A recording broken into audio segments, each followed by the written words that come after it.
Amém? Louvado seja o nome do Senhor, ok? Isso aí. O bom é que a gente vai fazendo produtores aqui, né? Cinegrafista, tá tudo certo.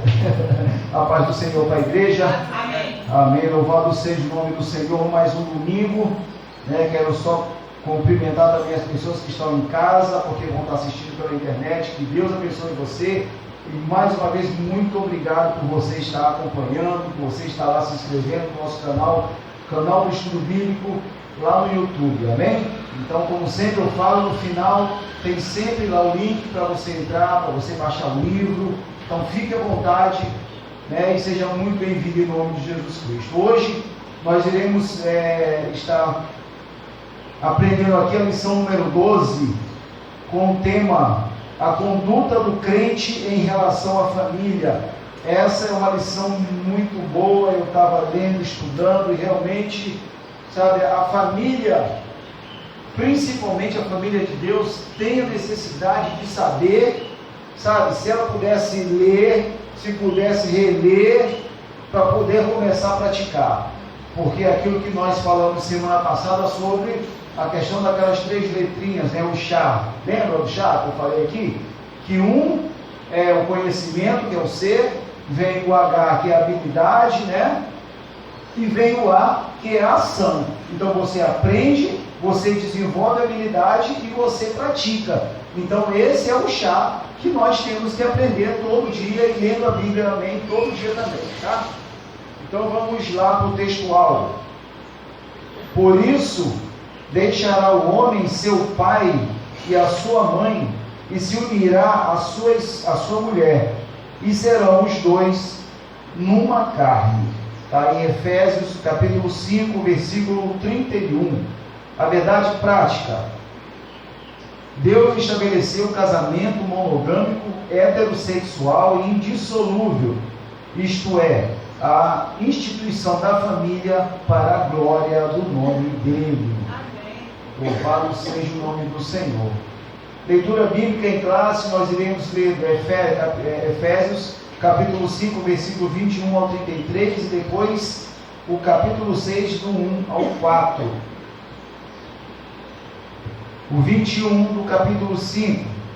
Sujeitando-vos uns aos outros no temor de Deus. Vós, mulheres, sujeitai-vos a vosso marido como ao Senhor. O 23. Porque o marido é a cabeça da mulher, como também Cristo é a cabeça da igreja, sendo ele próprio o salvador do corpo. O 24. De sorte que assim como a igreja está sujeita a Cristo, assim também as mulheres sejam em tudo sujeitas ao marido, a seu marido. Vós, maridos, amai vossa mulher, como também Cristo amou a igreja e a si mesmo se entregou por ela, para santificar, purificando-a com a lavagem da água pela palavra. O 27. Para apresentar a si mesmo, igreja gloriosa, sem mácula, nem ruga, nem coisa semelhante, mas santa e irrepreensível. O 28. Assim, devem os maridos amar a sua própria mulher como o seu próprio corpo. Quem ama a sua mulher, ama-se a si mesmo. O 29. Porque nunca ninguém aborreceu a sua própria carne. Antes, a alimenta e sujeita e sustenta, como também o Senhor a igreja. O 30. Porque somos membros do seu corpo. Por isso, deixará o homem seu pai e sua mãe, e se unirá à sua mulher, e serão dois numa carne. O 32. Grande é este mistério, digo, porém, a respeito de Cristo e da igreja. Assim também vós, cada um em particular, ame a sua própria mulher como a si mesmo, e a mulher reverencie o marido. O capítulo 6. Vós, filhos, Sede obedientes aos vossos pais no Senhor, porque isto é justo. Honra o teu pai e a tua mãe, que é o primeiro mandamento com promessa, para que te vá bem e vivas muito tempo sobre a terra. E para finalizar o 4, e vós, pais, não provoqueis a ira a vossos filhos, mas criai-os na doutrina e a admoestação do Senhor. Amém? Então a gente entende, e me chamou bastante atenção, porque aqui em Efésios foi enfatizado, literalmente a família, né? Enfatizado como deve ser esse procedimento familiar, né, nos lares. Então, a igreja, a Bíblia, ela não manda, ela em momento nenhum fala para a mulher amar o seu marido. Em momento nenhum. Mas ela fala para o marido amar a mulher. E aonde a mulher tem que ser, né, submissa ao marido. E hoje a gente vê que essa palavra submissão está destruindo muitos lares, porque tem homens que não querem esposas, querem escravas, querem empregadas, querem prostitutas dentro de casa. Então, isso não é o que a Bíblia está ensinando para a gente, né? Então, quando ela diz amai a sua esposa, né, como foi falado aqui, né, é uma carne só. Então, olha, se é uma carne só, se maltrata a mulher, eu estou maltratando a mim mesmo. Eu lembro que eu falei nesse mesmo tema em algumas outras aulas da escola bíblica anteriores, né, que se você, né, por força desse negócio de feminicídio, dessa situação toda, então se você quer bater na tua mulher, bate em você mesmo. Bate em você mesmo. Aí você fica satisfeito porque você traz para si que é uma carne só, então machuca a tua carne. Mas não machuca a carne da sua mulher. Isso, eu não estou dizendo para ninguém fazer isso, só estou fazendo uma analogia. Amém, gente? Não é para ninguém praticar, não. Você que está em casa não vai praticar isso, não, porque vai preso depois. Então, a gente tem que entender que se eu me juntei com alguém, eu tenho que, me casei literalmente, a gente não está falando das pessoas que não são casadas, né? Porque tem muitas pessoas aí que moram juntas e não são casadas, então não estão dentro dos parâmetros de família. Não, sim, mas eu escolheu para morar junto, então tem falando na questão de estar numa situação aprazível aos olhos de Deus, eles não estão, porque não são casados. E para Deus a família só é constituída quando você está casado. Ah, vou constituir filhos porque eu casei, é bênção para a família e tal, aquela coisa toda, né? Mas a gente vê o seguinte, que quando ele enfatiza essa coisa da família, porque onde é que começa literalmente a nossa igreja? Aonde? Então a Bíblia é clara quando ela diz, se você não consegue, né, isso mais para ministério, né? Quando você não consegue governar a tua casa, você vai querer governar a igreja como? Como? Se você não consegue governar a tua casa, aí você é o cara lá que maltrata, que só fala coisas ruins para a tua mulher, não respeita a tua mulher e só exige, chega aqui na igreja, quer ter moral para dar uma palavra sobre família. Que exemplo você é para isso? Que exemplo é para isso? Então, a nossa vida ela tem que ser uma carta aberta para todos. Né? Eu lembro aqui que a gente sempre, não é querer ser melhor do que ninguém, ou ser mais santo, como eu falei semana passada, que tem que sair daqui voando e tal. O cara é tão santo que as asas já tem 3 metros de cada lado. Mas a gente tem que entender que nós sempre, tanto quem está aqui, tanto quem está aí, nós sempre somos observados por todos. E nós sempre somos, Israel, exemplo para alguém, ou positivo ou negativo. Por quê? Porque as pessoas observam a gente. As pessoas, os seus vizinhos que não são crentes, porque quem é a Bíblia da pessoa que não é crente? Somos nós. Porque quando a gente ela sabe que você crente, então ela vai ficar te vigiando 24 horas por dia. Ela vai saber se você está gritando com a tua mulher em casa, se tua mulher briga com você, se tua mulher esculacha os filhos, se é aquela vizinha que só Jesus na causa, que briga com todo mundo. E que referência é essa para aquela outra família que ainda não aceitou Jesus? Referência de pedra de tropeço. Então, a gente, eu costumo dizer, quando você anda na tua rua, que as pessoas sabem que você está vindo para a igreja, elas te olham como? Lá vai um homem de Deus, ou caramba, ele se diz que é crente. Ô meu amigo, ora por mim lá. Aí a outra fala com ele, pede oração para ele ou para ela, não pedi não. Se eles são aqui em casa desse jeito, como é que eu vou pedir oração para eles? Então, ou seja, a gente esbarra com essa situação. Por quê? Porque a gente tem que ser referência de Deus na vida dos outros lá fora. Seja em casa, seja no trabalho, seja onde for. A gente tem que ser referência de Deus. Eu falei semana passada e eu gosto de falar isso, não é para me vangloriar, não, mas graças a Deus. As pessoas, eu estou falando de a gente chegar, o Espírito Santo tem que chegar primeiro. E se você abrir a boca, as pessoas têm que sentir o respeito em você, as pessoas já têm que sentir uma confiança em você porque você é servo. Foi ontem? Não, sexta-feira.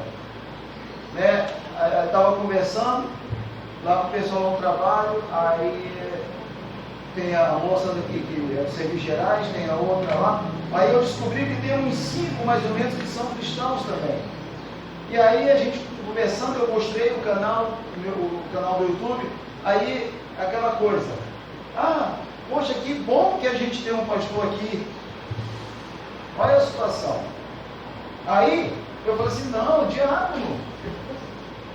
Aí eu falei assim, poxa, então já me tira uma dúvida, olha como é que começa o negócio, das pessoas já sentirem, lembra aquela coisa que eu falei para vocês? Se alguém vem pedir, se você não tiver conhecimento, se você não tiver habilidade, e se você não praticar, você vai cair numa situação dessa. Então a outra que é da Batista, chegou para mim, o marido dela é presbítero, aí ela chegou assim, pastor, me tira uma dúvida. Eu falei, que dúvida? Porque está escrito assim, que as pessoas ficam falando, que a boca fala, que o coração está cheio, não sei o que, mas isso lá em Provérbios tem falando não sei o que, não sei o que, não sei o que. Me explica isso aqui agora, e aí? E aí? Entendeu bem? Então, ou seja, se ela vem com toda essa dúvida, eu estou passando, gente, essa experiência para vocês, porque isso também pode acontecer com cada um que está aqui.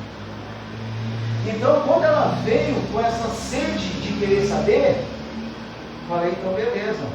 Então, já que ela citou Provérbios, eu fui nos dois. Em Mateus e Provérbios não falam a mesma coisa. Mateus 34 e o Provérbios. Aí, vamos ler aqui para fazer a comparação um com o outro. E aí a gente leu os 2 versículos, e aí eu expliquei um pouco Provérbios para ela. Ela falou assim, agora quando a outra me pergunta lá, eu vou saber falar. Mas o marido dela não explicar isso para ela? Aí é outra situação, né? É outra situação. Mas o importante é que ela ficou satisfeita. E ela falou, quando a outra me pergunta lá e vim essa conversa, eu já tenho a resposta. Aí aproveitou, já se inscreveu no canal, né? Já vai pedir para baixar o livro. Então, ou seja, a gente tem que, onde chegar, a gente tem que contagiar as pessoas. Contagiar com a presença do Espírito Santo. Sabe, a nossa família, o teu familiar ainda não é crente, mas ele tem que se sentir contagiado por você. Ele tem que querer ser igual a você. Por quê? Porque tem que ser passado esse espírito que a gente tem, que é o Espírito Santo. Não é? Porque o irmão Arenas, não sei o que, não sei o que. Mas, gente, para a gente ter esse chá, que eu falei, precisa a gente estudar. Se não estudar, não adianta. Entendeu? Se não estudar, não adianta. Tem que ter o estudo. Tem que ter, sabe? Não é perder tempo. Eu vou ler a Bíblia, perder de tempo. Não, você tem que ter um tempo para estudar. Você tem que ter um tempo para Pedir para Deus aflorar os teus talentos, que são as habilidades, e depois você praticar em cima disso. Porque senão, nem a tua família vai ser alcançada por você. Sabe? E o pior é isso, você ganha gente de fora e não ganha a tua família. Não ganha a tua família. Isso para qualquer cristão que se preze é vergonhoso. Não que literalmente, eles vão. A palavra vai ser dada, a semente vai ser lançada. Cada um tem o seu tempo de abrir ou não o coração, mas pelo menos você está fazendo manutenção da tua casa. Domingo, foi domingo, não, ontem. Não, me perdoe, na sexta-feira. Eu cheguei, aí Karina falou assim para mim: que bom que você chegou um pouquinho mais cedo. Minha mãe acabou de me ligar, foi o aniversário do meu sogro, para a gente ir lá comer um bolo. Eu falei, tá bom. Aí nós fomos lá e tal, aquela história toda, e a mãe da Karina é cristã, e o pai não quer nada com Deus. Mas, vamos ficar de pé para cantar. Olha o provérbio 22:6 sendo praticado. Vamos ficar de pé para cantar o parabéns. Eu ia, peraí, está faltando alguma coisa. Aí a tia dele, está faltando o quê, Rian? Está faltando a oração pelo aniversariante. Sentiu aí? Provérbio 22:6. Então vamos orar. Ele foi, baixou a cabeça, eu fui, abracei ele, e fiz a oração e todo mundo participou. Estava só a família, era coisa de 6 pessoas. Né? Então, é bacana isso, Misael. É bacana isso. Né? Você chegar uma criança com 9 anos e falar assim, está faltando alguma coisa. Está faltando a oração. Então, a gente faz essa prática lá em casa. A gente tem conhecimento? Tem. A gente está buscando habilidade? Tem. Mas a gente pratica. E graças a Deus, como eu sempre falo aqui, a nossa família é uma família abençoada. Existe respeito, sabe? Existe comunhão. E é assim que a gente tem que tratar. Meu marido, minha esposa não quer nada, não sei o quê. Vai com paciência. A gente não aprendeu aqui sobre a mansidão, não aprendeu aqui semana passada? Então, se eu estou lutando e não consigo, eu tenho que pedir a Deus estratégias. Eu tenho que mostrar para Deus que eu quero a mudança. Senão não vai acontecer nada. Certo? Então, quando a gente fala que a relação com Deus é um relacionamento de que você fala o que você está desejando e Ele vai ver se realmente o teu coração testifica o que você está pedindo e Ele vai atender. Então, ou seja, quando o apóstolo Paulo enfatiza a questão da família, porque se você tem uma família desestabilizada, você não tem uma vida cristã da forma que tem que ser. Não tem. Sabe por quê? Porque você acaba, nós seres humanos tem isso, a gente absorve essas coisas. E a gente fica chateado, e às vezes começa, aí a gente vira aquela criança de 3 anos, 4 anos. Por quê? Por quê? Por quê? Por quê? Por quê? Aí você explica, mas por quê? Então na família a gente aprende, né? Hoje as crianças já não aprendem mais isso de um certo tempo para cá na escola. Porque quando a gente estudava antigamente, a gente tinha lá, porque as escolas antigamente formavam cidadãos, hoje não forma mais, só está lá para cumprir hora. Mas a gente tinha aquela coisa de saber que a família é o núcleo da sociedade, é onde começa tudo. Não é verdade? E que escola que ensina isso hoje? Cadê aquela matéria de educação moral e cívica que tinha antigamente? Né? Cadê aquele OSPD, essas matérias assim? Porque hoje você pergunta para qualquer criança dessa aí quais são as armas nacionais, ela vai dizer que é fuzil, que é escopeta, que é isso, que é aquilo, são as armas nacionais. Por quê? Porque elas não foram instruídas. Não foram. Então, ou seja, aí a pergunta é, cada um de vocês estão aqui hoje na escola bíblica para quê? Para serem instruídos. Não é verdade? Para serem instruídos, para não cair numa situação e agora? Né? Porque, um exemplo, vou voltar o mesmo exemplo. Se essa senhora lá, quando me perguntou e eu não estivesse pronto para dar, né, a resposta para ela, a visão dela para mim seria negativa. Agora eu não vou perguntar mais, ele não soube falar. Lembra que a gente falou sobre isso aqui? Aí seriam duas pessoas sem saber realmente qual seria a resposta para aquilo ali. Então o preparo, né, a gente aprendeu aqui, tem que estar preparado. Tem que estar preparado, porque se eu mostro para Deus que eu quero me preparar, Ele vai me capacitar. O que a Bíblia fala? Ela chama os capacitados ou ela capacita os chamados? Ela capacita, ela não quer saber que você é doutor ou que você é um analfabeto. Não. Deus não quer saber nada disso, Ele quer saber do coração da gente. Ele quer saber se o seu coração realmente é um coração que está voltado para Ele ou não. Porque se o teu coração não está voltado para Ele, fica difícil você chegar e contagiar alguém. Imagina a nossa família, como está enfatizando aqui, né, que a gente tem que sair da casa da mãe e do pai, se unir a sua mulher, né, e vai para a tua casa, não sai das costas do teu pai, sai das costas da tua mãe, vai para a tua casa. Né? Então, ou seja, está até bem legal isso, porque no projeto de leitura bíblica, que a gente tem lá no YouTube, a gente já está falando de Adão e Eva, e agora já começou com a queda do homem, né? A gente já fez o capítulo 3, agora a gente já vai para o capítulo 4 de Gênesis. E é isso também, por quê? Porque Adão e Eva foi o quê? No mundo. Não foi a primeira família? Não foi. Não foi a partir deles que hoje a gente está aqui? Então, ou seja, Deus, Ele quer, sabe, abraçar a gente, porque quando a gente abraça, está abraçado, a gente se sente seguro. A gente se sente, sabe, mais forte. Então a gente tem que ser com Deus igual aquela criança. Aquela criança, quando sente medo, o que ela chega? Ela sabe que ela é mais baixa, né, na estatura, então ela olha para a gente e levanta o braço e carrega. Não é assim?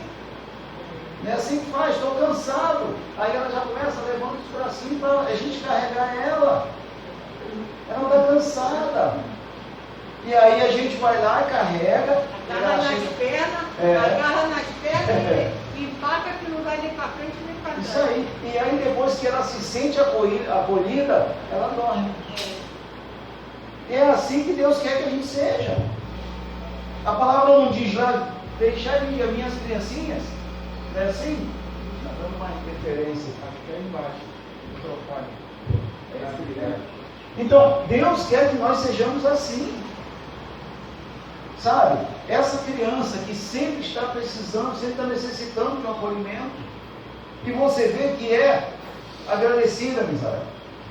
Você acaba de dar bronca, bota de castigo, liberou, dá um beijo do pai. Vem cá. Não é assim? Então você não guarda nada no coração.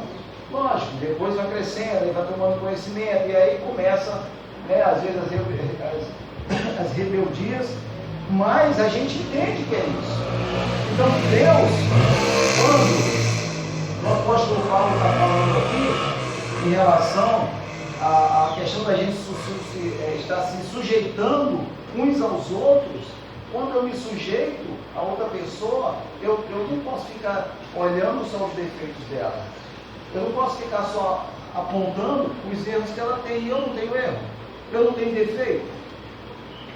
É que nem eu falo, eu canso de falar aqui, ninguém precisa falar que eu sou chato, porque eu sei que eu sou chato. Eu sei. Mas eu busco ser chato para a gente errar menos. E não ser chato no literal de que não dá para se aguentar. Então, ou seja, instrução, aprendizagem, habilidades desenvolvidas e práticas é que vai levar a gente a ter uma vida com Deus mais arraigada dentro desse exército dele e com mais condição de ser capacitado por ele para a gente superar essas barreiras que a gente encontra dia a dia na nossa casa. que a gente encontra na nossa vida.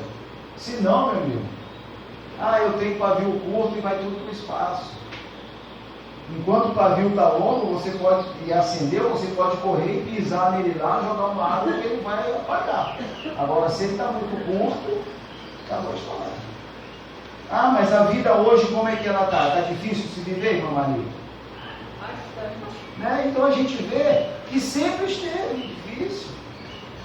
Sempre esteve difícil. Quando se fala de família, né, só lembrando que a gente está enfatizando família porque o tema é a conduta do crente. A conduta do crente em relação à família. Em relação à família. Sabe, tem situações que só Jesus.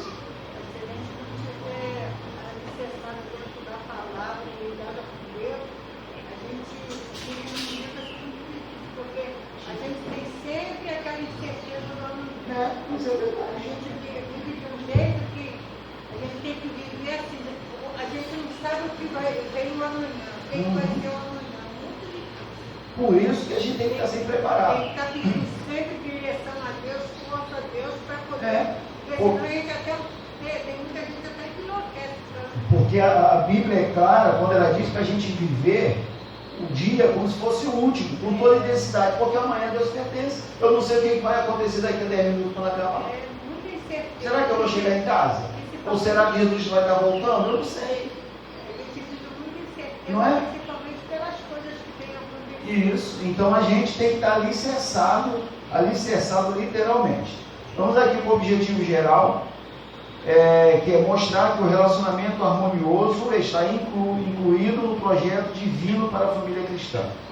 E os objetivos específicos: primeiro, refletir sobre a conduta bíblica prescrita aos maridos, demonstrar que uma mulher casada é comparada à igreja de Cristo, orientar a conduta dos pais e filhos no ambiente familiar. A gente vai ver isso tudo no andamento aqui da lição. A introdução. Na Bíblia, o relacionamento familiar é um projeto divino que pressupõe o matrimônio monogâmico, heterossexual e indissolúvel. No modelo divino, os membros da família são iguais, porém cada um desempenha papéis diferentes. Nesta lição, veremos a conduta requerida por Deus para a família cristã. O ponto central da lição é: o relacionamento familiar é um projeto divino. 1. A conduta do crente marido, como marido. No capítulo 5, Paulo enaltece o matrimônio e o eleva ao mais alto patamar ao comparar o marido a Cristo e a esposa à igreja. Neste tópico estudaremos a analogia referente ao marido. 1. O papel do marido como líder da família. Na Bíblia, a ordem de autoridade é observada do seguinte modo: Deus é a cabeça de Cristo, Cristo é a cabeça do homem, e o homem é a cabeça da mulher. A relação dentro do lar é explicada na frase: o marido é a cabeça da mulher, como também Cristo é a cabeça da igreja. Ela mostra o modelo de relacionamento do casamento cristão, isto é, o marido deve liderar a sua esposa, a sua casa, do mesmo modo como Cristo lidera a igreja, visando seu absoluto bem-estar. Aqui é necessário ressaltar uma questão importante. O movimento feminista, com viés neomarxista, considera esse modelo de família como um sistema opressor do homem contra a mulher. Ao contrário desse falacioso discurso, nas Escrituras, o modelo cristão está fundamentado no amor e no respeito mútuo. Então a gente vê o seguinte: sempre quando se fala de família, é uma incógnita gigantesca. Por quê? Porque tem mulher que não aceita amizade. E tem homem que confunde, como a gente falou aqui, essa questão da submissão. Eu sou o cabeça em casa. Então o que eu falar está falado, e você só tem 2 palavras para falar. Sim, Senhor. E não é assim. Não é assim. Para que Deus, e por que Deus fez Eva para Adão? Como a gente já viu aqui. Para quem está acompanhando o estudo bíblico lá, a gente está falando sobre isso também. Por que Deus fez Eva para Adão? Por quê? Ser uma ajudadora. E quando a gente fala que é uma ajudadora, o que a gente entende que alguém que é ajudador faz? Literalmente ela ajuda, mas ajuda para crescer ou ajuda para derrubar?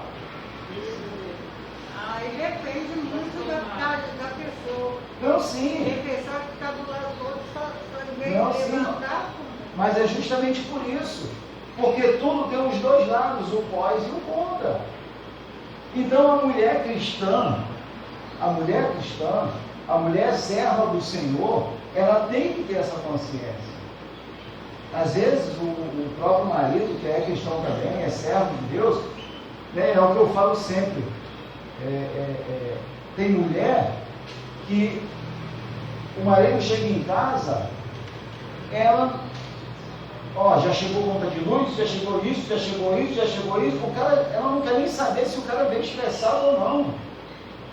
Se o cara veio estressado, ou teve aborrecimento no trânsito, teve aborrecimento no trabalho, e o pior, se ele chega para dar uma resposta que foi demitido, imagina a cabeça desse cara, que a mulher nem recebe como marido e fala, chegou isso.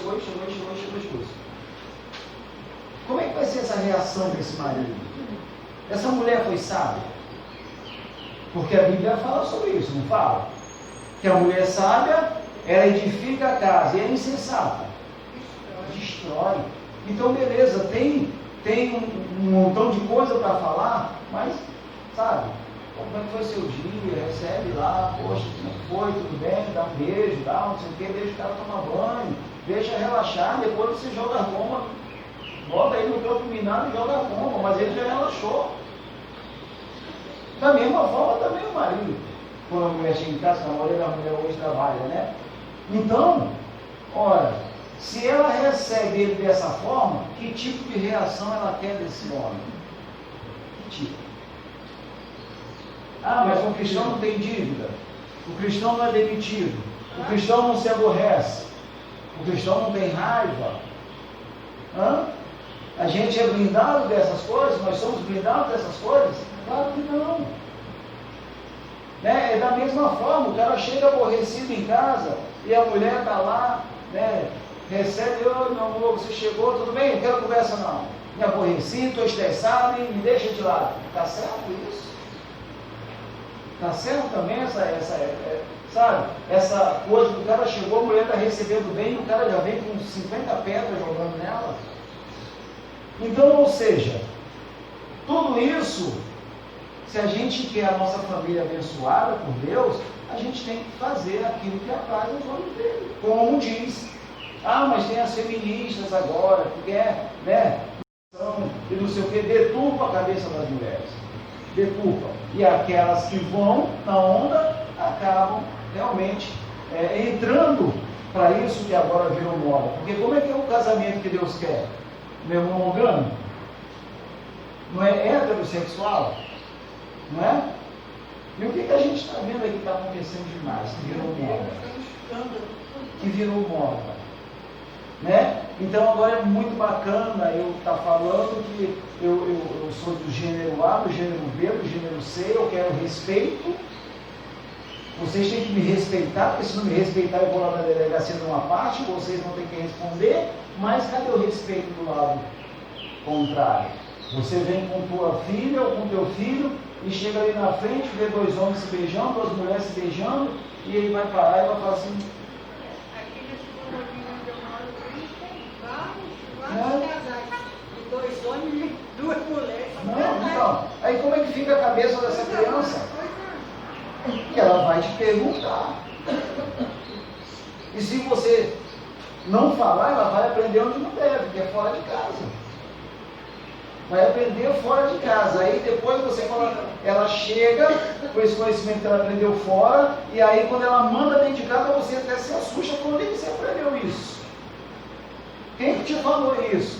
Aí ela já sabe que pelo tom de voz é algo errado.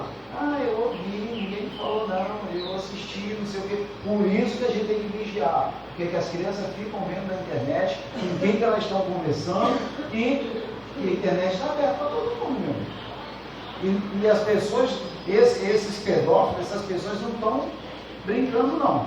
Eles vêm que vêm e daí depois é só Jesus na causa. Por isso que a gente tem que vigiar. Vamos por 2. O amor como elemento primordial. O marido, além de liderar, deve também amar a sua esposa assim como Cristo amou a igreja. Isso implica a prática de sacrifício. Como diz as Escrituras, Cristo amou a igreja e a si mesmo se entregou por ela. O amor de Cristo para com a igreja foi altruísta e incondicional. Assim, a igreja foi atraída para Cristo por meio do amor, e não por ameaças ou imposição autoritária. Desse modo, os maridos devem também manter a união e a harmonia conjugal por meio do exercício do amor. Ok? Viu como se falou em prática? Como se falou em prática? Então não adianta só eu saber que a Bíblia está falando, porque o que implica para Deus, e isso se reflete no dia do julgamento lá. Você vai ser julgado por quê? Pelo que você falou ou pelo que você praticou? Não é verdade? Então a prática, ela é o reflexo daquilo que você aprendeu. Então, se eu não conheço a profissão do irmão Joaquim, eu não vou ter como praticar a profissão dele com excelência. E vice-versa. Cada um aqui tem uma profissão. E se é considerado e reconhecido pela profissão que tem, é porque estudou para aquilo. Ou foi autodidata, aprendeu só já trabalhando. Não é verdade? Então a gente entende que essa questão prática, ela é extremamente importante. Então, você quer ganhar para a família? Seja alguém amoroso. Repreenda na hora que tem que repreender, mas repreenda com amor. Não é esculachando, gritando, né, empurrando, né, brigando. Não. Repreenda com amor. Porque quando a gente repreende com amor, olha, a gente vê isso dentro da igreja. Às vezes, você está dando, Deus traz uma palavra aqui para admoestar a igreja, porque é o pregador que sabe o que a igreja está precisando ouvir, ou é Deus. Como a gente já falou aqui, às vezes um culto é com uma pessoa só. Eu já dei o exemplo na catedral que aconteceu comigo. Então, pode ter 50 mil pessoas, mas às vezes o culto de Israel é só para você. A palavra é só para você. Porque Deus, Ele sonda tudo. Ele sabe de tudo. Então, Ele sabe quem está realmente precisando muito, quem está mais ou menos e quem está tranquilão. Então, ou seja, se a palavra foi para você, levanta a mão para o céu e dá glória a Deus, porque você vai saber que Deus se preocupa contigo, que Deus, Ele quer o melhor para você. Tudo que Deus faz, eu tenho falado isso muito nas aulas lá do estudo bíblico, porque Deus planejou tudo, Ele fez várias vezes, né? Então, na criação, Ele falava assim, e viu Deus que era bom, e viu Deus que ficou bom. Por quê? Porque se não ficasse bom, Ele ia ficar fazendo de novo até ficar bom. Porque Ele planejou tudo para que hoje nós estivéssemos aqui em condição de ter o melhor. Ele não colocou a gente no mundo para ter qualquer coisa, Ele quer dar o melhor para a gente. Mas será que a gente está fazendo o que é certo para ter o melhor dele para nós? Se nós não temos o melhor, é culpa nossa, não é dele. Não é dele. Amém, gente? Então a gente tem que se prender, estou falando isso, acredito, desde quando eu entrei aqui para essa igreja, se prender no estudo, se prender no conhecimento, se prender na prática, se prender, sabe, né? Nesse círculo. Eu aprendi, mas agora o círculo está me dizendo, Israel, que se eu aprendi aqui, tem mais coisa para eu aprender aqui, então eu vou mergulhar mais ainda. Porque para eu aumentar o meu conhecimento, eu tenho que mergulhar mais ainda na palavra. Porque a palavra de Deus, que é o quê? É o nosso manual de vida. A gente, quando compra um celular, qualquer equipamento eletrônico, não vem um manual? Aí você fala, poxa, eu não vou querer mexer errado. Senão, aí você pega o manual, estuda o manual todinho. E por que a palavra de Deus não é assim? Daqui a pouco o teu celular estraga, tu joga fora, compra outro, mas a nossa vida não. A nossa vida é uma só. Se a gente não fizer por onde ganhar, né, a morada na glória, a gente não vai. Alguém aqui precisa brigar para não ir para o inferno? Também não, Mário.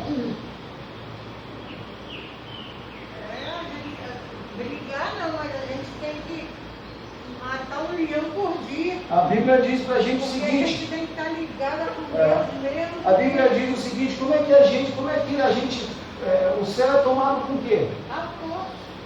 Então eu tenho que, literalmente, todo dia, estar brigando, estar matando esse leão para garantir a minha salvação, amém? Porque tem hora que as coisas aparecem assim na frente da gente, que se a gente Agora, estiver ligada com Deus, a Bíblia fala alguma coisa que o inferno é tomado por esforço também? Não. O inferno é tomado tranquilamente, você já tem, né? A pessoa que não a pessoa que não tem nada com Deus já tem a vaga dela garantida. Não precisa nem levar para o cobertor, porque o tempo lá vai ser dia quente o tempo todo. Não é verdade? Então a gente tem que entender que a vida com Deus, ela é vida de abnegação. De abnegação. Entendeu? Então, ou seja, mas eu não posso conviver com as pessoas que não são crentes, irmão Davi? Eu não posso ter convivência com esse povo? No seu trabalho todo mundo é crente? E se for, você pode anotar as confusões que vão ter. Que o povo difícil de se conviver também são os cristãos. Não, tem cristã que deixa a desejar. Entendeu? Só para vocês terem ideia, o Bispo Macedo, na época da Gráfica Universal, ele só botou gente crente. Só cristão. Ele falou assim, pô, o ambiente vai ser outro, são pessoas, né, que são servos de Deus, tal. Aborreceu-se muito, né? Aí, viajava, foi para São Paulo, viajava o mundo todo, aí foi. Veio para o Rio e falou, vou visitar a Gráfica Universal. Quando ele chegou em horário de trabalho, tem gente lá lendo a Bíblia. Ele foi na direção e falou, pode mandar embora. Pode mandar embora. Porque aqui não é lugar de ler a Bíblia. Aqui é lugar de você fazer aquilo pelo que você fala. O lugar de ler a Bíblia é em casa e na igreja. E chega em casa e na igreja você não quer ler. Mas na hora do trabalho, não. Mas eu trabalhei com uma menina que todo dia eu discutia com ela por causa disso. Eu falava com ela, você larga o teu serviço e senta vai ler a Bíblia. A tua parte, o que vai acontecer? A outra colega vai ter que pegar e fazer. Vai sobrecarregar os outros. Vai sobrecarregar. A hora de ler Bíblia é na tua casa. Você acorda mais cedo e lê. Não é? Aí chega em casa não lê porque dá logo sono. Ou então você pode ler a Bíblia na tua hora de almoço. Tá super errado. Sim. O inferno existe já ou ainda vai ser inaugurado? Não tem ninguém lá, como também não tem ninguém no céu. Então, ainda não. Porque ainda não teve julgamento final. Mas como é que o pessoal diz assim, irmão fulano foi arrebatado, foi no inferno, e fulano... Não. Que inferno? A questão, a Bíblia, ela é clara quando ela diz pra gente que o povo que morreu sem Deus está no Hades. E o povo que morreu com Deus está num lugar separado. Amém? Ninguém ainda foi para o inferno. Então, não teve julgamento. Assim, irmã, aparece no irmã fulana, pastora não sei quem, foi arrebatada, foi no inferno, indo lá não sei quem, não sei mais quem. Aí eu digo assim, mas eu aprendi que no inferno ainda não tem ninguém, como é que ela foi no inferno e viu isso? Entendeu? Então, ou seja, por que não tem ninguém ainda? Porque os que estão vivos, né, ainda estão tendo a oportunidade de se redimir com Deus e garantir a salvação. Agora, os que morreram literalmente, né, mas a gente entende que, eu falo sempre isso, num grande dia vai ter muita surpresa. Porque às vezes a gente olha a pessoa né, se diz que está com Deus e a Bíblia é clara, quando diz que no dia do julgamento, que eu expulsei demônio, que eu fiz, mas eu não te conheço, apartai de mim. Mas é só depois de tudo isso. Sabe o que é a pergunta? Morreu o filho de uma irmã. Morreu a irmã, da irmã. Aí o filho dela querendo chegar, é muito dito que ele vai ser pastor, ele é músico da igreja. E a mãe passa muito a mão por cima, porque acha que ele vai ser conduzido para ser um pastor. Aí ele perguntou a Deus, por que a minha tia morreu, senhor? Aí a tia, morta, falou com ele isso. Eu estou aqui no inferno, é um tormento tremendo, e daqui a pouco aquele gramunhão vai vir me perturbar. Agora cuida você, porque você é um pastor, e eu só estou falando para você, não vou falar isso para mais ninguém.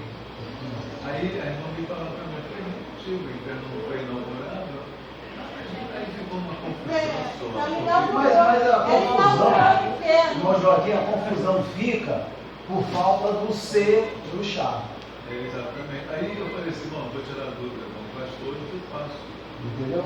Porque não existe isso. Não existe isso de que o fulano que morreu veio falar contigo, não existe isso. Pode ser crente, pode ser. Entendeu? Tá assistindo muito filme de terror. Exatamente. Entendeu? Não tem isso. E também uma parte da licença, a Bíblia fala que um pouco parece que eu falo de conhecimento. Em Hebreus 9:7 fala que o homem está ordenado a morrer uma vez depois de sexo juízo. A tia dele não veio falar com ele. Foi muito fortemente dele lá, que está julgado. Lógico. Entendeu? E se ele está sendo conduzido para ser um pastor, que ele vá para o seminário, que ele vai aprender mais um pouquinho.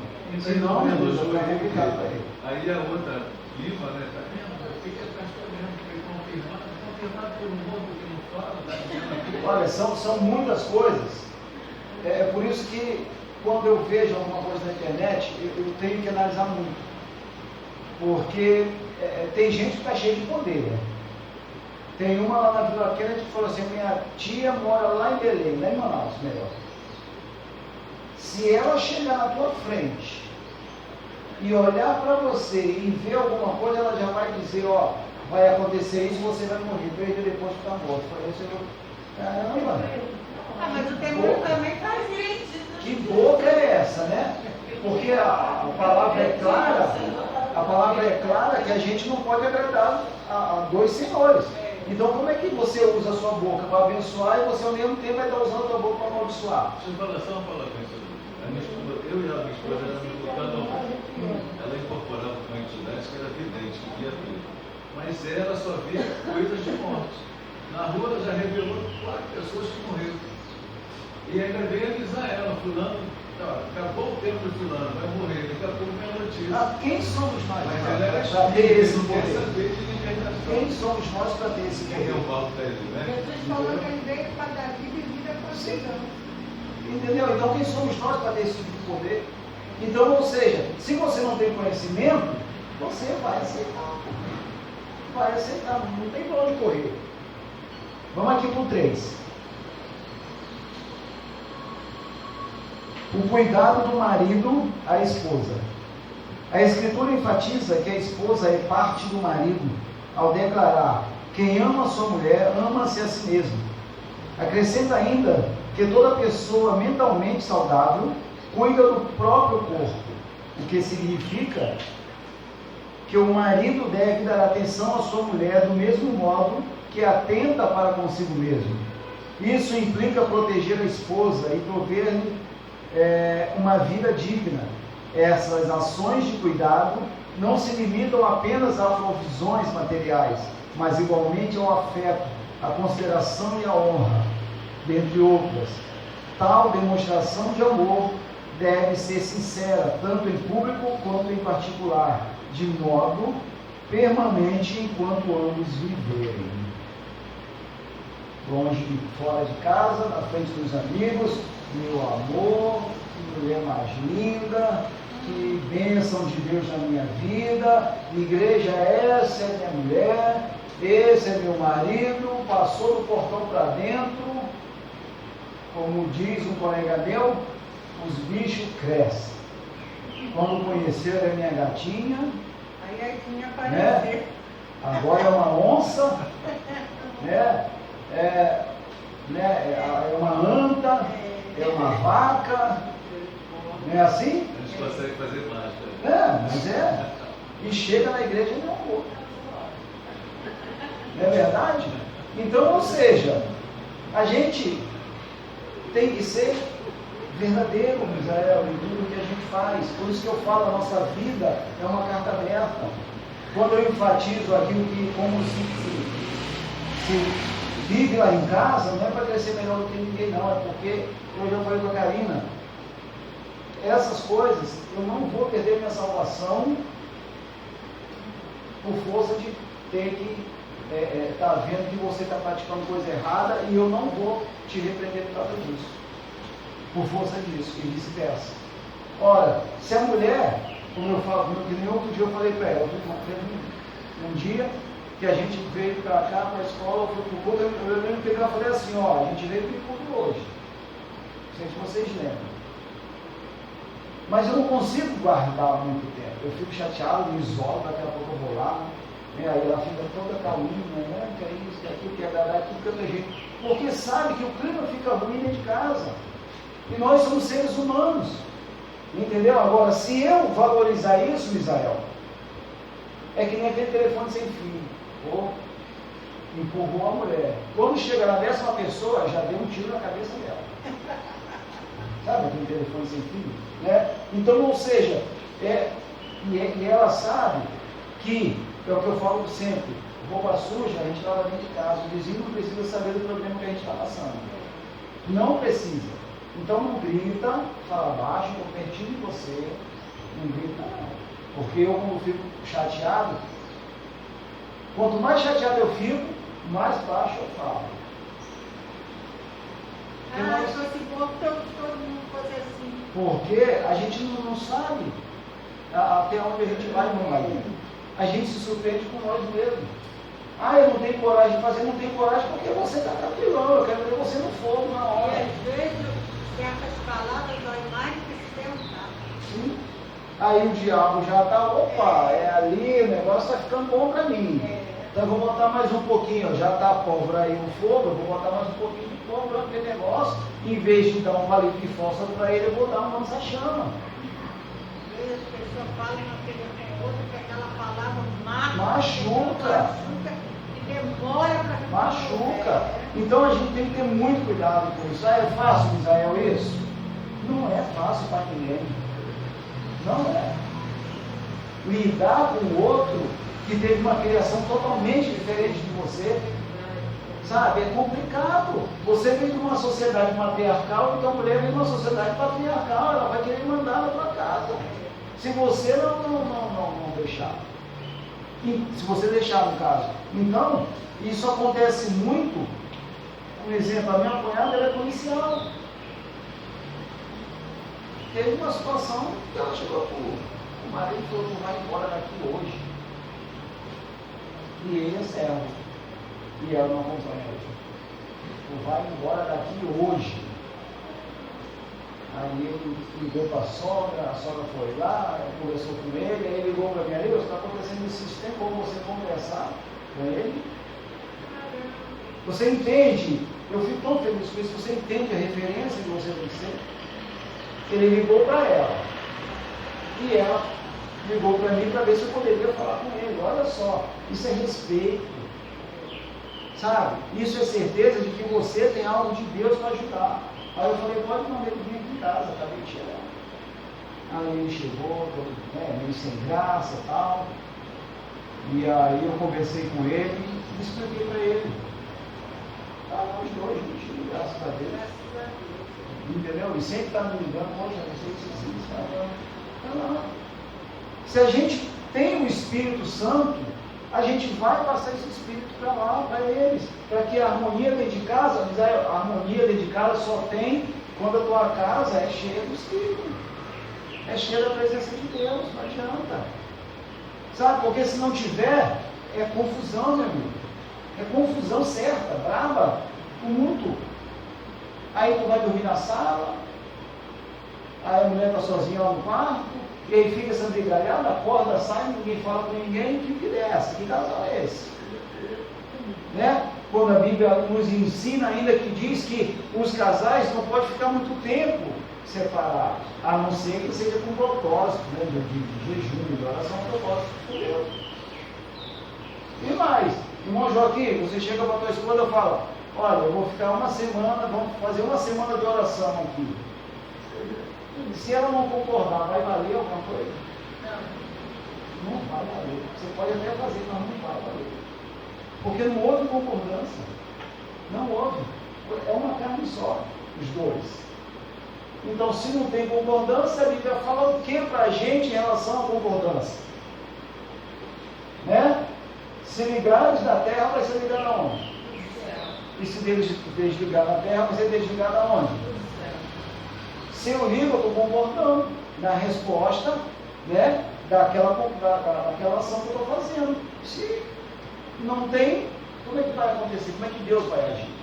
Então a gente tem que ter muito cuidado em relação a tudo isso. O livro de Amós diz, andarão dois se não tiverem de comum acordo. Então. Aí como é que fica o divórcio, se o divórcio é proibido? Não, o divórcio não é proibido. Diante de Deus. Não é proibido. Não é proibido. Jesus veio, porque no Antigo Testamento a mulher só era um objeto. A mulher não tinha valor para nada, literalmente. Mas Jesus veio para resgatar isso, para dar uma condição digna de respeito à mulher. Então, ou seja, quais são as condições do divórcio? Como é que eu posso me divorciar? Porque a Bíblia é clara quando ela diz o seguinte, que se você divorciou, separou, né, como está falando aqui na lição, porque o que Deus une, que o homem separa, né, que o matrimônio tal, é indissolúvel. Mas, você entenda, se houve um divórcio, tem um culpado, não tem? Tem um culpado. Houve o divórcio. Se a pessoa que foi o culpado, se ela casar de novo, vamos supor que a condição do divórcio foi a traição, né? Foi traição. Então a pessoa que traiu, biblicamente ela não pode casar de novo. A que foi traída pode. A que traiu não. Agora me fala quem é que vai chegar, o cara acabou de separar porque traiu a mulher, vai conhecer outra pessoa e ela fala assim, aí ela pergunta, por que você se separou? Aí eu me separei porque eu traí. O cara vai falar isso com a mulher? Não vai. Eu fui adúltero. Enquanto ela estava em casa, eu estava farreando com outra mulher. O cara vai falar isso com outra mulher? Claro que não. Mas a Bíblia é clara quando diz que quem se juntar com esse adúltero, o adúltero também vai ser. Aí quando no adultério, é só uma perturbação de 20 anos na cabeça, você não consegue. Mas 20 anos. Sim, mas entenda o seguinte, existe parâmetros bíblicos para isso. Existe parâmetros bíblicos para isso. Ok? Eu tenho que escutar toda a mão do cara, eu chutar na porta e falar, porque eu estava falando com o presidente do sindicato. Então, mas aí é uma questão bastante, até bem complexa isso, por quê? Porque existem os parâmetros bíblicos. Os parâmetros bíblicos que vai dar ao Senhor uma condição de que, caramba, eu estou livre agora e com uma concessão de Deus. Lembra quando eu falei aqui, quando aconteceu comigo? Que eu trabalhando, cheguei em casa, pequenininho, e veio até aqui e falou assim, pai, eu fui para o shopping ontem, eu fui para o shopping. Mas com quem? Não sei o que, não sei o que, não sei o que. Eu falei, foi. Quando a mulher chegou, quando eu sabia que você estava no shopping, não sei o que. Tomou um susto. Entendeu? Então aí eu descobri a traição, enquanto eu trabalhava. Então, o que aconteceu? Eu fiquei muito chateado, logicamente, sobre um domingo, na terça-feira eu estava negociando. Mas eu tinha respaldo bíblico para isso. E eu não aceito essa coisa de traição, não aceito. Comigo não tem essa conversa de segunda vez. Só um minutinho, eu fui chamado para dirigir, fui apontado para dirigir. Eu falei com o pastor, se o pastor não está. Se eu chegar perto de uma mulher, a minha esposa chama aquela mulher de menos. Como é que eu vou dirigir? O pastor falou assim, quem está te mandando é Deus. Deus proverá. Fui dirigir igual um pastor, irmão, que ninguém queria. Tiro para todo lado, morro. Mas a questão toda também. Aí pronto, começou a mesma coisa. Mas a questão Aí toda. tudo que aconteceu eu levava o conhecimento do pastor. A minha mulher dentro de igreja, dentro da igreja insultava os outros. Mas tem certas coisas, meu Joaquim, que é como a Bíblia fala, entra no teu quarto secreto, fala com o teu pai em secreto, que secreto ele vai te responder. Entendeu? Tem certas coisas que é você e Deus. Então o que acontece? No caso, um exemplo dessa situação sua, que já há 20 anos vem passando por isso, dessa situação, a gente entende que tem que existir uma libertação. Tem que existir uma pessoa de sã consciência. Todo mundo fala mal da Deus da universal, né? A minha esposa, e eu era do espiritismo. Aí eu gostei do evangelho e fui evangelizado onde eu trabalhava. A primeira igreja que a gente foi a Universal. A primeira igreja que a minha esposa se manifestou com o troço que tinha nela, desde 4 anos no Recife foi batizado, foi na Universal. Depois, em mais nenhuma igreja, pode ser a maior igreja falada, nunca mais caiu. Então, sim. Ainda fala, agora fala da Universal para aí, aquele debate, o que? Justamente que houve a manifestação, mas não houve a libertação. Exatamente. Irmão Joaquim, entenda uma coisa, a Bíblia é clara. Eu sei, a Bíblia é clara. Cair não quer dizer que a pessoa, só porque ela manifestou, não está dizendo que houve essa questão da libertação. Porque a libertação, ela é configurada quando você, no caso, tem gente que anda possuída sem manifestar. Mas a libertação, ela vai ser observada por causa da continuidade da tua vida. Então a gente vai observar. Então, um exemplo, essa questão da libertação, ela pode ter caído lá, pode ter pulado, pode ter voado, mas houve uma manifestação, porém não houve a libertação. Entendeu bem? Então, o caso aí, que se ela abrir o coração e se libertar, ela vai ser uma excelente esposa. Porque ela vai ser uma mulher de Deus, literalmente, porque ela está liberta, com o coração puro. Entendeu? Por isso ainda. Isso na cabeça da pessoa. Ela é a maior crente, é melhor do que todo mundo, nunca aceita. E aí, como é que fica? Mas aí é a questão de livre-arbítrio. Eu não ia falar, mas já que voltou nesse assunto, eu queria fazer um comentário. E no início o senhor falou sobre que, assim, se você é cristão, a sua família não anda alinhada, é porque tem alguma coisa errada, né, com você, e tipo assim, se sua família se perder, você ganhar uma fora, não vale. Mas assim, porque agora falando essa questão de livre-arbítrio, então eu me senti à vontade de falar. Eu acho que cada caso é um caso. Nem sempre, se alguma coisa não vai bem ali no casal, não é porque o crente está fazendo alguma coisa errada. Porque o Romano fala sobre os homens amantes de si mesmos, né? Tem pessoas que não querem saber de Jesus, que querem viver uma vida de pecado. Então, assim, já que estou falando assim da vida, eu queria ver essa parte. Então, nem sempre, quando as coisas não vão bem, a culpa é do cristão. Tem pessoas que não querem saber de Deus, querem viver uma vida de pecado, aos seus meros prazer, fazer o que não agrada ao Senhor, né? Então, eu acho que cada caso é um caso. Eu acho que é importante ao cristão saber que ele está fazendo a parte dele, que ele tem negado a própria carne no sentido de fazer o bem ali no relacionamento e cumprir o seu papel. Né? Mas é justamente... Porque o livre-arbítrio está ali, né? Às vezes a pessoa não quer saber de Deus. Mas é justamente isso. Quando eu falo que às vezes essa questão de ter alguma coisa errada, é no sentido de você agir por conta própria, sem embasamento bíblico. Se eu ajo sem embasamento bíblico, eu não estou fazendo o que agrada a Deus. Sendo cristão. Sim. Entendeu? Eu não estou fazendo aquilo que agrada a Deus. Eu não estou falando ou tendo atitude embasado dentro da palavra. Porque quando a gente faz, e às vezes a gente até sofre, porque o que a Bíblia fala? Que no mundo a gente vai ter aflição, não tem? Mas a aflição em todos os sentidos da vida. O cristão não está livre de nada. Ele vai passar por situações igual a qualquer um que está aqui nessa terra. Então, ou seja, nessa situação é justamente isso. Qual a atitude que eu estou tendo? Eu estou tendo embasamento bíblico ou não? Se eu não estou tendo embasamento bíblico, eu não estou fazendo algo que vai agradar a Deus. Então eu mesmo estou sendo uma pedra de tropeço na vida da minha família. Amém? Agora, se eu estou fazendo o que é aprazível aos olhos de Deus, dentro de um respaldo bíblico, eu posso até não ter resposta visível agora. Eu posso morrer daqui a um tempo, mas amanhã o que foi falado foi plantado naquele coração. E a pessoa vai lembrar, vai falar assim, poxa, ela morreu, brigou tanto comigo, lutou tanto comigo para aceitar Jesus, mas eu só vi agora do meu coração depois que ela morreu. Eu só quis fazer esse comentário pela questão do livre-arbítrio, assim, porque houve essa fala no início, né? Que assim, cada caso é um caso. Eu, no meu caso, eu sou divorciada há 1 ano e meio, mas assim, eu, sinceramente, eu tentei fazer tudo que era correto. Agora, às vezes, as pessoas, se Deus não faz o que é o meu caso, o meu ex-marido, ele perdeu um emprego muito bom, ele era muito bem empregado, se rebelou contra Deus.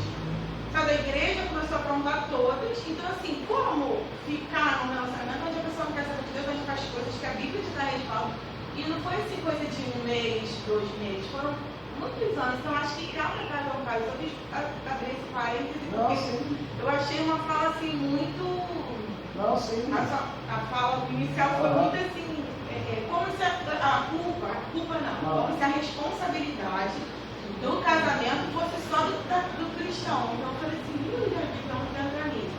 Aí por isso que eu peguei agora esse gancho. Até porque tem muito casal que não é cristão que vive melhor do que casal. Melhor que né? Então, quando a gente enfatiza essa questão do livre-arbítrio, é justamente por isso, porque certas situações do casal, do casamento, por exemplo, ele abandonou o Senhor.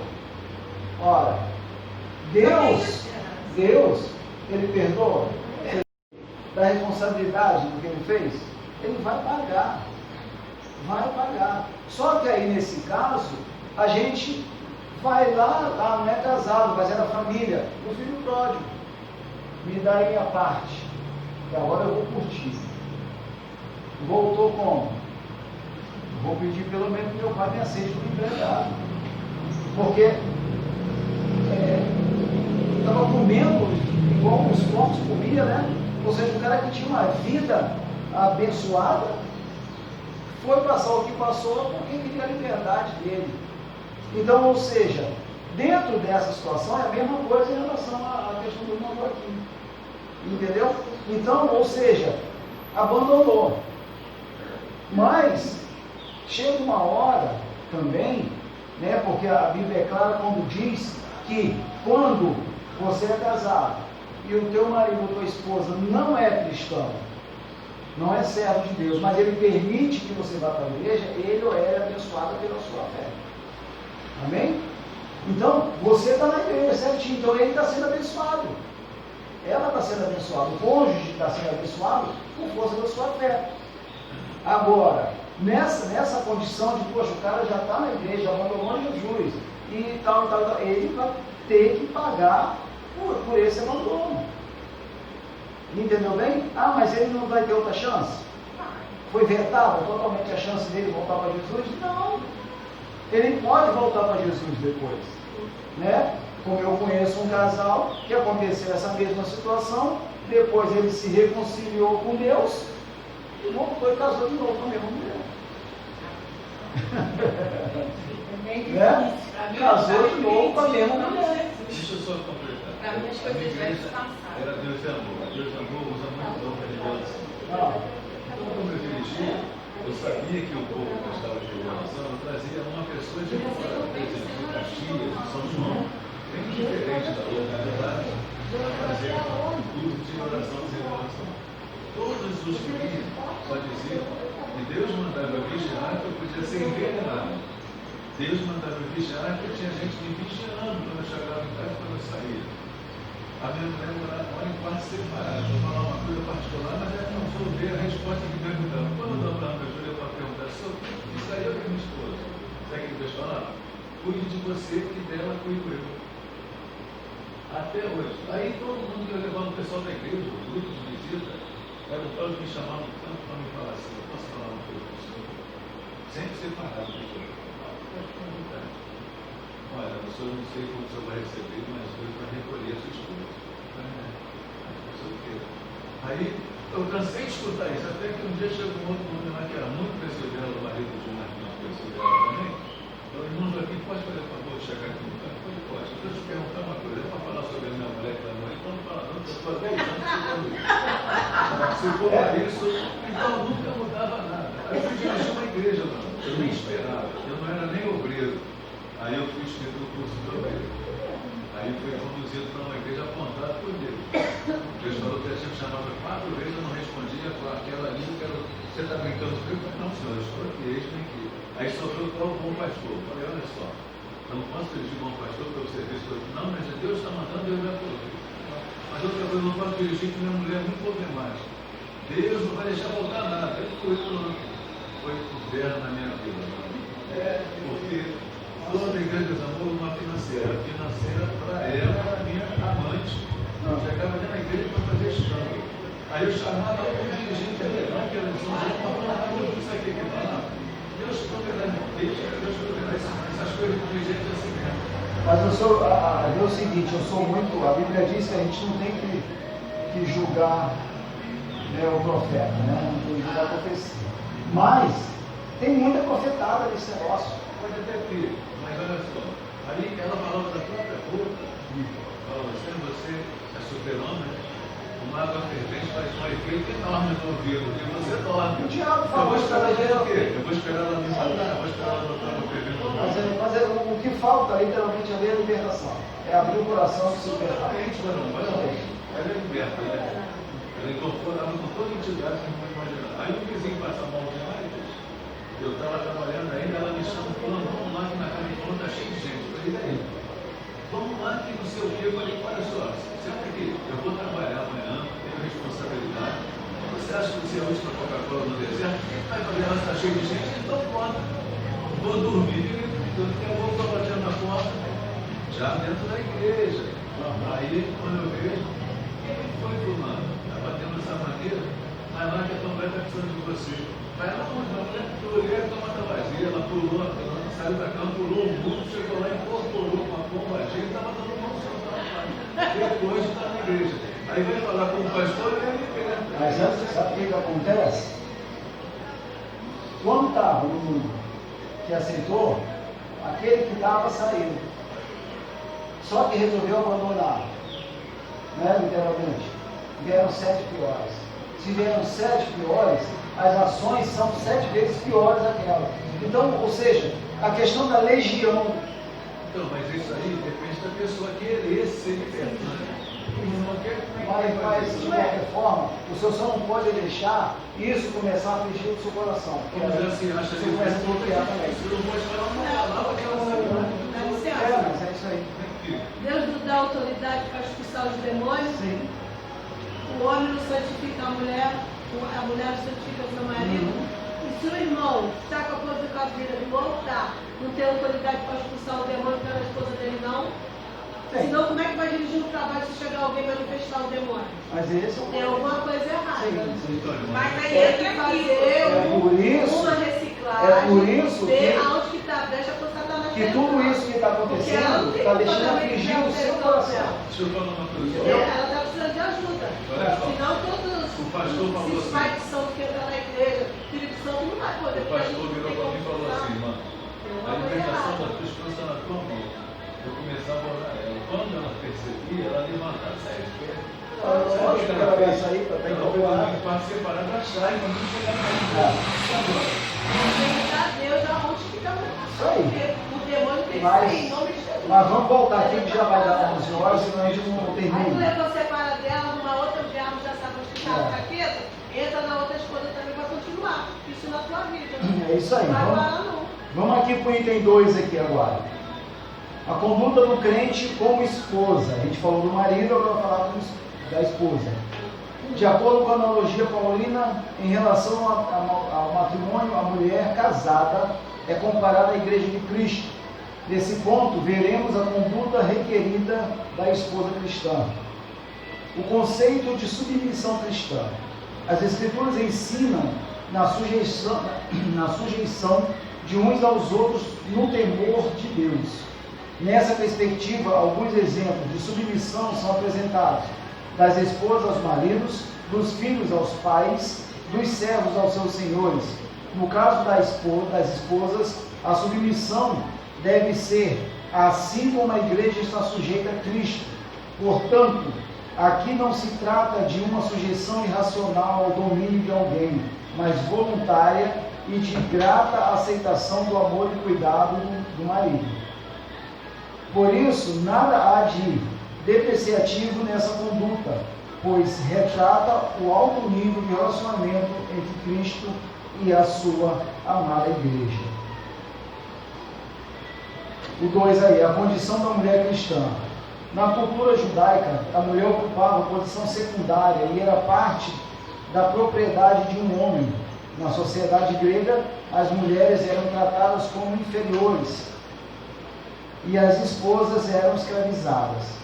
No Evangelho de Cristo, as mulheres alcançam posição de dignidade igual aos homens. Ao conversar com a mulher samaritana, Cristo quebrou paradigmas da época e se opôs ao preconceito e à discriminação. Portanto, a mulher cristã desfruta de plena liberdade em Cristo e não está sujeita a nenhum sistema de escravidão. Então, isso aqui, eu li logo os dois, por quê? Porque a gente, basicamente, até já falou sobre essa questão de submissão. Então, ou seja, como também já foi falado, no Antigo Testamento a mulher não tinha valor nenhum, né? Então, ou seja, era o cara que mandava, acabou. Se foi descoberto que a mulher fez alguma coisa, na época, era o primeiro que tinha que apedrejar era o marido e o pai, que tinha que ser os primeiros a jogar pedra na mulher. E aí fazia até exceção entre o negócio, porque a mulher é apedrejada, mas o homem sim, não. Sim. Então, a gente entende, né, que coitada das mulheres se não tivesse vindo Jesus. Como é que seria isso hoje? Como é que seria isso hoje? Então ele veio justamente para quebrar tudo isso, para dar uma vida digna à mulher. Porque a mulher é um objeto. Ora, se a esposa não podia gerar filhos, o que a lei mandava? Que o marido podia pegar a serva dela. E podia até devolver. Sim. Olha lá, Abraão. Olha lá, não aconteceu com Abraão isso? Com Sara? Então a gente vê o seguinte, ou seja, era o que hoje a gente entende como barriga de aluguel, né? Porque se vai engravidar uma outra mulher e o filho dela é meu e não tem nada a ver com ela, como uma barriga de aluguel, literalmente. Então, ou seja, se Jesus não tivesse vindo, meu amigo, o negócio estava ruim com a mulher. Estava ruim com a mulher. Então, ele veio, quebrou todos esses paradigmas para dizer para a mulher, olha, mas isso, como enfatizou aqui, é para aquela família que está dentro dos preceitos de Deus. Que aí essa igualdade está total. Entendeu bem? Então eu não posso diferenciar, tá, Karina, que nem teve foi uma situação que teve que a mulher, ela ganhava mais do que o marido. E aí dentro de casa, ela falou assim, olha só, quem fala que sou eu, porque quem banca a maioria das contas aqui sou eu. Imagina, uma situação dessa. Aí eu falei pro marido, tá, gente, quem tiver oferta aí, tá, tira aí. Aí eu falei pro marido, e falei para ela, então se amanhã ele ganhar 10 centavos a mais do que a senhora, olha a reversão que vai dar dentro de casa. Porque agora eu ganho mais, 10 centavos, mas eu ganho mais. E a confusão está fechada, não está. Então, ou seja, tem que ter essa mulher. A mulher pode ganhar mais, a mulher pode ser mais instruída, a mulher pode ser tudo mais, mas dentro de casa é esposa. E o que tiver que acertar, vai acertar os dois juntos. Não tem essa de que eu mando, eu faço o que eu aconteço. Tem que ser a nível de aceitação dos dois. Porque senão fica complicado. Entendeu? Ora, a gente que é homem, a gente abre mais mão que a mulher. Porque o exemplo, se vamos pegar um exemplo aqui, vamos pegar um exemplo aqui de se comprar um bem. De se comprar um bem. De se comprar um bem. Se eu vou comprar um bem e eu não levo a esposa, comprei.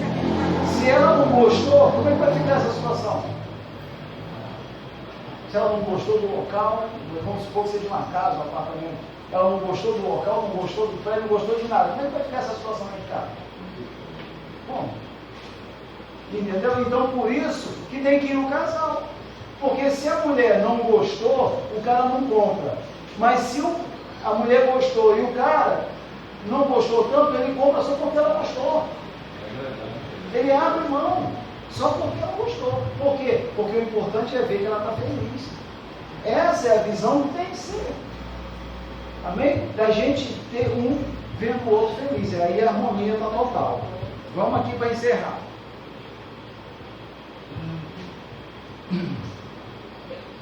Reverência devida ao marido, né? O 3. A gente já leu isso aqui? Não fez a coisa não. O amor do marido para com a esposa deve ser altruísta. Esse amor serve ao propósito divino de capacitar a esposa a ser recíproca ao marido. O homem que assim se porta, coopera para que a esposa o reverencie. Essa reverência consiste em estima, respeito para com o marido. Denota o sentimento que conduz a esposa a agir de modo a agradar seu amado. Essa postura é demonstrada quando ela o apoia e o ajuda em sua tarefa de liderar. Significa que a esposa participa das decisões em família, porém não procede como opositora, nem desautoriza a autoridade do seu marido. É basicamente o que a gente falou agora aqui. Amém? O 3 aí. A conduta do crente como filho. A responsabilidade dos pais. Os pais devem criar seus filhos na doutrina e admoestação do Senhor. A palavra doutrina ou disciplina do grego, paideia, significa orientação ou treinamento para o desenvolvimento do caráter e pronta obediência das normas. Já a palavra admoestação do grego, noutesia, quer dizer instrução ou advertência, que faculta a distinção entre o mal e o bem. Além dessas exortações, cabe aos pais estabelecer os parâmetros de conduta e reagir contra a desobediência dos seus filhos. Os critérios dessa educação estão na palavra de Deus, Provérbios 22:6, como nós falamos anteriormente. Por outro lado, os pais não devem abusar da autoridade recebida, pois eles devem educar com brandura e amor, com rigor excessivo ou imposições injustas, a fim de não incitar a ira dos seus filhos. Né? Aquela coisa que nós falamos anteriormente sobre como tratar com os filhos. A conduta requerida dos filhos. O dever dos filhos é apresentado de forma objetiva pelo apóstolo. Vós, filhos, seis obedientes aos vossos pais. A explicação para essa postura é categórica, porque isto é justo. Ela segue a ordem natural, divinamente estabelecida, pois Deus deseja que os filhos confiem na sabedoria de seus pais. Para ratificar esse ensino, o apóstolo cita o 5º mandamento: honra a teu pai e a tua mãe. Assim, os filhos devem obedecer e honrar seus pais. Logo, obedecer significa cumprir o que é ordenado, e honrar envolve amor, respeito e até mesmo o sustento em caso de necessidades. Portanto, a obediência é devida enquanto os filhos vivem sob a tutela dos pais, e honrar é um dever para a vida de todos, né? Então, ou seja, aquilo que a gente falou, você pegou, conheceu, casou, sai da casa dos teus pais, porque agora, né, como você foi obediente, a palavra de Deus nos dá essa garantia, né? Que Deus vai te abençoar por milhares e milhares de tempo. E aí você constrói a tua família, educa os teus filhos dentro da conduta cristã, e aí você vai perpetuando isso. Agora também, não vamos nós, como os pais, querer levantar a ira dos filhos, porque aí a gente está sendo errado também. Entendeu? E aí é o que a gente vê por aí, né? Filho planejando para matar os pais, para ficar com o que eles têm. Aí a gente vem aí, agora eu só não me lembro agora, sobre a questão da deputada, lá do pastor, lá, que os filhos mataram. Aí, o que adianta dizer que tem 55 filhos? Como era essa vida lá dentro? E agora está aí, né? Pagando, ou seja, vai pagar por pelas coisas erradas que tinham dentro daquela família, né? O 3 aí, o mandamento como promessa. Aos filhos que obedecem e honram seus pais, uma promessa dupla lhes é assegurada, para que te vá bem, e vivas muito tempo sobre a terra.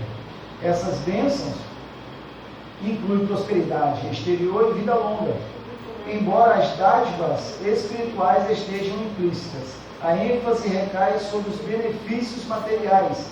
Significa que, ao obedecer e honrar aos seus pais, os filhos submetem-se ao arbítrio de Deus, que, segundo o beneplácito da sua vontade, os recompensa com benesses especiais. Ou seja, Deus está vendo a conduta do filho. Então, se você honra teu pai e tua mãe, você vai viver, vai ter longevidade. Isso é bíblico, é promessa. E Deus vai estar ali te prosperando, vai estar fazendo tudo para você ter uma vida digna. E também fazer isso com a sua família. E para concluir, no modelo divino, todos os membros da família cumprem diversos deveres específicos. O marido tem o dever de liderar e amar a sua esposa. A esposa o dever de submeter-se e respeitar a liderança de seu marido. Aos pais, o dever de educar seus filhos, segundo as Escrituras. Aos filhos, o dever de obedecer e honrar seus pais. Assim, o amor, o respeito mútuo e a prosperidade fazem parte da família que se porta confiante, conforme Deus planejou. Então, como a gente tem falado sempre, tudo isso já estava planejado pelo Pai. Agora é só a gente cair para dentro do chá, amém? E praticar aquilo que a gente está aprendendo. E com isso, as respostas virão. As respostas virão. Aí, como Jesus falou muito, a tua fé te salvou, né? Então, ou seja, porque ele viu que você creu bastante. E depois ele disse para o outro, seja feito segundo a tua fé. Por quê? Porque era a pessoa que ia realmente decidir se ia continuar naquela fé ou não. Então, se você ouviu, a tua fé te salvou, é porque ele viu que realmente o coração estava 100% com ele. Se ele disse, vai ser feito segundo a sua fé, é porque ele viu que ainda está meio balanceado. Então, vamos optar por qual? Ouvir, a tua fé te salvou. Amém? Assim a gente encerra hoje essa lição. A última lição vai ser a batalha espiritual e as armas do crente. Essa aqui também é muito boa, tá bom? Vai repetir? Aí a gente vai ver com certeza. Amém, gente? Então, também para pessoas que estão em casa, semana que vem a gente vai estar de novo. Que Deus abençoe a cada um de vocês que estão em casa, vocês que estão aqui. E domingo a gente vai estar aqui em nome de Jesus mais uma vez.